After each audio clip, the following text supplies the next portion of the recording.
السلام علیکم ورحمۃ اللہ وبرکاتہ۔ دوستو، میں پہلی مرتبہ لائیو ہو رہا ہوں۔ اس سے پہلے مجھے لائیو ہونے کا شرف نہیں رہا۔ بات یہ ہے کہ آج جب میں اپنی ڈیوٹی سے فارغ ہوا، حرم سے متصل کلاک ٹاور کی جو بلڈنگ ہے اس کی چوتھی منزل پہ ہم ہندوستانی پاکستانی بھائیوں کے ساتھ بیٹھتے ہیں۔ آج جب میں وہاں پہنچا اور ان سے باتیں شروع ہوئیں تو ایک بھائی نے ایک بڑی عجیب و غریب بات کہی۔ انہوں نے کہا کہ مختلف جگہوں پہ بڑی تعداد میں مسلمان مارے جا رہے ہیں، عورتیں بچے قتل کیے جاتے ہیں، عصمتوں کی دھنائی ہوتی ہے، زندگیاں پریشان ہیں، اور ہم اللہ پاک کو مانتے ہیں تو اللہ کہاں ہے؟ اس سے متعلق انہوں نے اور بھی بہت ساری باتیں کہیں، جن کا خلاصہ یہ تھا کہ اگر اللہ ہے تو وہ پھر مدد کرنے کے لیے کیوں نہیں آتا؟ وہ مسلمانوں کو یوں بے یار و مددگار کیوں چھوڑ دیتا ہے؟ یہ اور اس قسم کے سوالات بہت سارے لوگوں کے ذہن میں آتے ہیں، اور اسی قسم کے سوالات کا فائدہ اٹھا کر کچھ لوگ مسلمانوں کو گمراہ کرنے کی بھی کوشش کرتے ہیں۔ ہمیں بھائی کے اس سوال سے ہندوستان کے ایک معروف رائٹر خوشونت سنگھ صاحب کی یاد آئی۔ ایک موقع سے جب پاکستان میں صورتحال خراب ہوئی، بڑا سیلاب آیا اور بہت سارے لوگ مارے گئے، قتل ہوئے، اس میں زندگیاں برباد ہوئیں، ضائع ہوئیں زندگیاں، تو انہوں نے اپنے ایک مضمون کی سرخی یہی رکھی، ویر از اللہ، اللہ کہاں ہے؟ یہ اور اس طرح کے مسائل جب سامنے آتے ہیں تو عام طور سے جو ہمارا رد عمل ہوتا ہے وہ بہت دانشمندانہ نہیں ہوتا ہے۔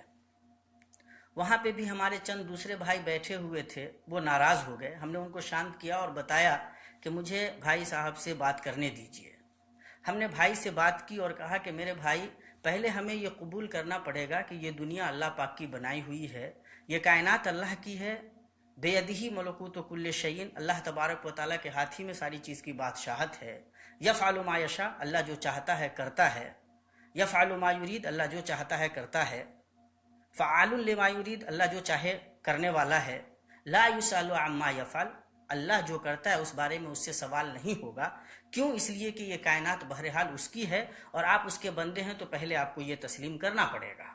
تو پہلی بنیاد تو یہ ہے کہ ہم یہ تسلیم کریں کہ یہ اللہ کی کائنات ہے، اور جس نے یہ کائنات بنائی اسی اللہ نے یہ بھی بتایا کہ اس نے اس کائنات میں انسانوں کو اس لیے بھیجا ہے کہ انسان نیک اعمال کر کے اپنے آپ کو اس قابل بنا سکے کہ اللہ پاک اس کو اس کے نیک اعمال کے عوض جنت میں داخل کرے۔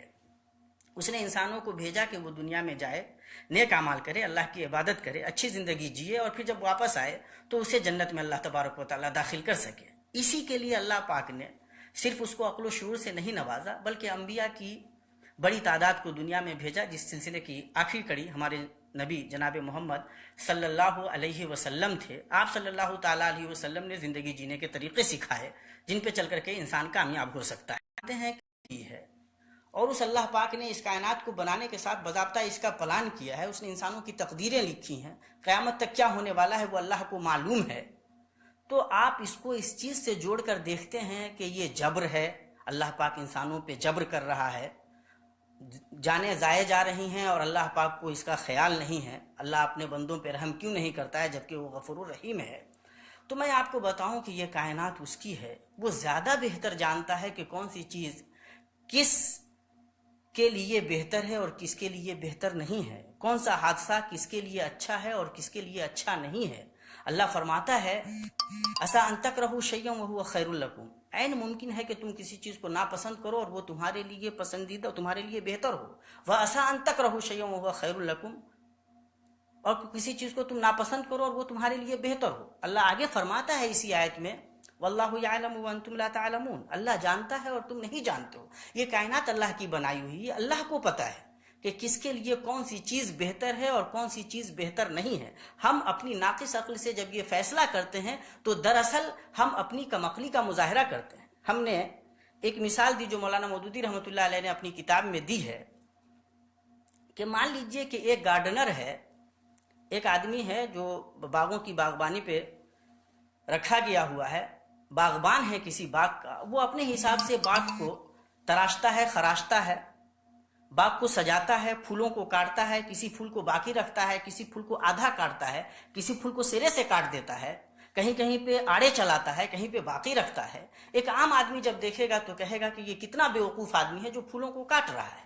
لیکن جن لوگوں کو اس گارڈننگ کی معلومات اچھی ہے، جو جانتے ہیں کہ باغبانی کیا ہوتی ہے، وہ سمجھ سکیں گے کہ ہاں بھائی یہ کام زیادہ اچھا کر رہا ہے، اسے یہی کرنا چاہیے۔ اللہ کو معلوم ہے یہ کائنات اللہ کا باغیچہ ہے، اللہ کو معلوم ہے کہ کس پھول کو کیسے ہونا چاہیے اور کون پھول کہاں پہ کیسا رہے گا، کون سا پھول اندھا رہے گا تو اچھا رہے گا، کون سا انسان بہرا رہے گا تو اچھا رہے گا، کون سا انسان مکمل سالم رہے گا تو اچھا رہے گا، کس کی زندگی میں کون سے حادثات آئیں گے تو اس کے لیے اچھے ہوں گے۔ جس اللہ پاک نے آپ کی تقدیر بنائی، اسی اللہ پاک نے اس کائنات کو بنایا، اسی اللہ پاک نے جنت اور جہنم بنائی، اور اسی اللہ پاک نے آپ سے یہ مطالبہ بھی کیا کہ آپ اس کے کہے ہوئے حکم کے مطابق چلیے۔ اسی اللہ پاک نے یہ بھی کہا کہ وہ بندوں پہ ظلم کرنے والا نہیں ہے، لیس بظلام للعبید، اللہ اپنے بندوں پہ ظلم کرنے والا نہیں ہے۔ ما کان اللہ لیظلمہم ولکن کانوا انفسہم یظلمون، اللہ تبارک و تعالیٰ ان پہ ظلم کرنے والا نہیں تھا، وہ خود اپنے آپ پہ ظلم کرنے والے تھے۔ اسی اللہ پاک نے یہ بھی بتایا کہ وہ ظلم کرنے والا نہیں ہے۔ اس کا مطلب ہے کہ جس اللہ پاک کی دنیا میں ہم رہ رہے ہیں، اس اللہ پاک پہ ہمیں اتنا بھروسہ رکھنا ہوگا کہ اللہ ظلم کرنے والا نہیں ہے، اللہ رحیم ہے اور اللہ تبارک و تعالیٰ عدل کرنے والا ہے۔ اللہ رحمت کے ساتھ جب عدل کرے گا تو ظاہر ہے انسان کے لیے اس میں خوشخبری ہے۔ ہم نے زندگی کو چونکہ ایک نگیٹو ویو سے دیکھا ہے، ہمارا یہ انداز مثبت ہونے کے بجائے منفی ہے۔ ہم نے ان کو مثال دی کہ آپ یہاں پہ بیٹھے ہوئے ہیں، میں اگر آپ کو ایک پڑاکا کھینچ کے ماروں اور آپ کو بولوں کہ میں نے آپ کو یہ اس لیے مارا ہے چونکہ آپ کے مقدر میں یہی ہے، تو کیا آپ مانیں گے یا آپ بدلہ لینا چاہیں گے؟ جب آپ اپنی زندگی کے معاملات میں اس دلیل کو نہیں مانتے تو آپ اللہ تبارک و تعالیٰ کے معاملات میں اس دلیل کو کیوں مان لیتے ہیں؟ جو اللہ پاک غفور الرحیم ہے، جو ظلم کرنے والا نہیں ہے، جو رحم کرنے والا ہے، جو اللہ پاک آپ کے لیے اس کائنات کو جس اللہ پاک نے بنایا، اس نے آپ کو یہاں بھیجا، جس نے آپ کے لیے اتنی شاندار جنت بنائی ہے، اس اللہ پاک پہ آپ کا اتنا یقین اور اعتماد ہونا چاہیے اور آپ کو پوزیٹیولی، آپ کو مثبت طریقے سے ان چیزوں کو لینا چاہیے، تو پھر آپ کو انشاءاللہ فائدہ نظر آئے گا۔ پھر ہم نے مثال دی کہ اللہ کے نبی صلی اللہ تعالیٰ علیہ وسلم ایک حدیث میں ارشاد فرماتے ہیں، مسلم شریف کی روایت ہے، آپ صلی اللہ علیہ وسلم نے فرمایا عجبا لامر المؤمن ان امرہ کلہ لہ خیر، کہ مومن آدمی کا معاملہ بڑا عجیب و غریب ہے، اس کا ہر معاملہ اس کے لیے بہتر ہے، خیر ہے، یعنی ون ون سچویشن ہے اس کے لیے، دونوں ہاتھ میں لڈو۔ ان اصابتہ سراء شکر فکان خیرا لہ، جب اس کو کوئی خوشحالی پہنچتی ہے تو وہ اللہ کا شکر ادا کرتا ہے اور یہ چیز اس کے لیے اچھی ہوتی ہے۔ وَإِنْ أَصَابَتْهُ ضَرًّا، اور اگر اس کو کوئی پریشانی پہنچتی ہے، صبر، تو وہ صبر کرتا ہے، فَكَانَ خَيْرًا لَهُ، تو یہ اس کے لیے بہتر ہوتی ہے۔ وَمَا ذَلِكَ إِلَّا لِلْمُؤْمِنِ، اور یہ بات صرف مومن کی ہوتی ہے۔ کیوں؟ اس لیے کہ وہ اللہ پر ایمان رکھتا ہے۔ تو صبر و شکر کی جو یہ بات ہے، اگر انسان اس کو سمجھ لے کہ ہر دو صورت جو زندگی میں پیش آتی ہے، بھلائی کی یا برائی کی، اچھائی کی یا برائی کی، اچھے حالات کی یا برے حالات کی، خوشحالی کی یا بدحالی کی، اس میں اللہ کی مشیت ہے اور اللہ پاک عادل ہے، اللہ پاک رحیم ہے، اللہ پاک اپنے بندوں سے بہت محبت کرتا ہے، وہ بندوں کو ضائع نہیں کرے گا، تو وہ برے حالات میں صبر سے کام لے گا، اچھے حالات میں شکر سے کام لے گا، اور جب وہ ایسا کرے گا تو اس کے لیے بہتر ہوگا۔ کیوں؟ اس لیے بھی کہ یہ دنیا بہرحال امتحان گاہ ہے، اور جس اللہ پاک نے اس دنیا کو بنایا، ہمیں اس دنیا میں بھیجا، اسی اللہ پاک نے یہ بھی بتایا کہ یہ امتحان گاہ ہے۔ اس نے جب نبیوں کی زندگی میں امتحانات رکھے، جب اس کے بڑے چہیتے نبیوں کے ساتھ زندگی میں بڑی پریشانیاں آئی، ان میں سے بعض کو قتل کر دیا گیا، بعض کو مارا پیٹا گیا، جب انہوں نے وہ جھیلا اور انہوں نے وہ شکایت اللہ سے نہیں کی، تو ہم کتنے نادان لوگ ہو سکتے ہیں جو یہ شکایت کرتے ہیں۔ اللہ فرماتا ہے هو الذی خلق الموت والحیات لیبلوکم ایکم احسن عملا، وہی اللہ تبارک و تعالیٰ کی ذات ہے جس نے موت کو اور حیات کو پیدا کیا تاکہ وہ تمہیں دیکھے کہ تم میں کون بہتر عمل کرنے والا ہے۔ تو موت و حیات جو پیدا کی گئی، اس کا فلسفہ یہ ہے کہ اللہ تبارک و تعالیٰ یہ دیکھے کہ کون بہتر عمل کرنے والا ہے۔ گویا یہ پوری زندگی امتحان ہے۔ اب اگر امتحان کے سارے سوالات آسان ہی ہو جائیں تو امتحان رہے گا کس لیے؟ تو میرے بھائیوں، ان سے جب ہم نے یہ پوری بات کی اور ان کو بتایا کہ دراصل یہ سوچنے کا انتہائی درجے میں منفی انداز ہے اور اس کا الٹیمیٹ نقصان، آخرکار نقصان آپ کو خود اٹھانا پڑے گا اگر آپ نے اللہ پاک کو ماننے سے انکار کر دیا. آپ نے یہ سمجھ لیا کہ اللہ نے آپ کو گڑھے میں دھکیل دیا ہے اور آپ نے اللہ پاک کی دی ہوئی نعمتوں کو سمجھنے کی بجائے، اس زندگی کو سمجھنے کی بجائے، اور اس زندگی میں جو امکانات اللہ تبارک و تعالیٰ نے رکھی ہیں، جو خوبصورتیاں اللہ تبارک و تعالیٰ نے رکھی ہیں، جو نعمتیں اللہ نے رکھی ہیں، آپ نے ان سے استفادہ نہیں کیا اور خود کو اس طرح کے الٹے سیدھے سوالات کے حوالے کر دیا، تو الٹیمیٹلی آخرکار نقصان کس کا ہے؟ اللہ پاک کا نہیں. اس کی سب کے سب لوگ مل کر عبادت کریں پھر بھی اللہ کا کیا فائدہ ہونے والا ہے؟ تو اگر آپ اللہ تبارک و تعالیٰ کو نہ مانیں، اس کی عبادت چھوڑ دیں اور یہ سمجھیں کہ آپ کوئی عقل مندی کر رہے ہیں، تو یہ عقل مندی نہیں ہے، یہ آپ کے لیے اپنا نقصان ہے.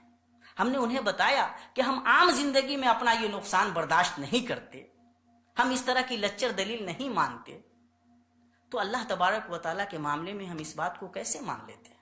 اللہ جو کائنات کو چلا رہا ہے اسے زیادہ بہتر معلوم ہے کہ کہاں کیا ہونا چاہیے. اللہ پاک ہے اور موقع موقع سے اللہ پاک اپنی نشانیاں دکھلاتا ہے، وہ بندوں کو بتلاتا ہے کہ وہ کیا کیا کر سکتا ہے، اور ہم نے اپنی زندگی کی آنکھوں سے اس طرح کے بہت سارے امور کا مشاہدہ کیا ہے، ہم آئے دن کرتے ہیں. تو اگر انسانوں کے پاس آنکھ ہو، وہ بصیرت سے کام لے، تو انشاءاللہ وہ بہت ساری چیزوں کو سمجھ سکتا ہے. وَفِي أَنفُسِكُمْ أَفَلَا تُبْصِرُونَ، خود تمہارے ہی اندر اللہ پاک نے بہت ساری چیزیں رکھی ہیں، عبرت کا بہت سارا سامان ہے، کیا تم دیکھتے نہیں ہو؟ تو میرے بھائیوں، اللہ تبارک و تعالیٰ سے متعلق جو اس قسم کے سوالات آتے ہیں، دراصل وہ شیطانی وساوس ہیں. یہاں تک کہ خود اللہ کے نبی صلی اللہ تعالیٰ علیہ وسلم اس بارے میں ہمیں خبردار کرتے ہیں. ایک حدیث میں اللہ کے نبی صلی اللہ تعالیٰ علیہ وسلم فرماتے ہیں کہ یاتی احدکم الشیطان، تم میں سے کسی کے پاس شیطان آتا ہے، فیوسوس فی قلبہ، اور اس کے دل میں وسوسہ ڈالتا ہے اور پوچھتا ہے، کہتا ہے کہ اگر پوری کائنات کو اللہ نے بنایا، ھذا خلق اللہ کذا و کذا، اللہ نے یہ بنایا، فمن خلق اللہ، تو پھر اللہ کو کس نے بنایا؟ اللہ کے نبی صلی اللہ تعالیٰ علیہ وسلم ارشاد فرماتے ہیں کہ جب کوئی انسان یہاں تک پہنچے تو فَلْيَسْتَعِذْ بِاللَّهِ مِنَ الشَّيْطَانِ الرَّجِيمِ، تو شیطان رجیم کے شر سے اللہ تبارک و تعالیٰ کی پناہ مانگے. تو کہنے کا مطلب میرے بھائیو یہ ہے کہ یہ دنیا اللہ کی بنائی ہوئی ہے، بڑی خوبصورت دنیا ہے. اللہ پاک نے ہمیں بنایا ہے، پیدا کیا ہے اور اس دنیا میں بھیجا ہے، یہ اس لیے کہ ہم نیک اعمال کر کے اللہ تبارک و تعالیٰ کی جانب سے جزا کے، اللہ تبارک و تعالیٰ کی جانب سے جنت کے مستحق ہو سکیں. ہماری ذمہ داری یہ ہے کہ ہم اس حقیقت کو سمجھیں کہ یہ دنیا بہرحال امتحان ہے، اور امتحان میں انسان کو بہت سترک رہنا چاہیے، بہت زیادہ بیدار رہنا چاہیے، اسے برائیوں سے اپنے آپ کو بچانا چاہیے، اس کو اپنے کوشچن پہ، جو سوال نامہ اس کے سامنے، اس سوال نامے پہ فوکس کرنا چاہیے. جب ہم ایسا کریں گے، مثبت طریقے سے اللہ کے حکام کے مطابق عمل کریں گے، زندگی میں آنے والی پریشانیوں پہ صبر کریں گے اور اس کو اللہ کی مشیت سے جوڑ، ہم دنیا میں بھی کامیاب رہیں گے اور آخرت میں بھی کامیاب رہیں گے. لیکن اگر کوئی بھائی اس طرح کے سوالات سے پریشان ہو تو ہم ان سے محبت سے انشاءاللہ بات کریں گے. ہم ایسا نہ کریں گے کہ اس بھائی کے خلاف ناراض ہو جائیں گے یا ہلہ ہنگامہ شروع کر دیں گے، جیسے کہ ہمارے بعض بھائیوں نے آج کیا. تو کہنے کا مطلب یہ ہے کہ انشاءاللہ اگر اس طریقے سے آگے بڑھا جائے تو اللہ تبارک و تعالی ہمیں نوازے گا بھی، ہماری دنیا بھی درست ہوگی اور انشاءاللہ ہماری آخرت بھی سمر جائے گی. اقول قولی ھذا واستغفر اللہ لی ولکم ولسائر المسلمین فاستغفروہ انہ ھو الغفور الرحیم. والسلام علیکم ورحمۃ اللہ وبرکاتہ.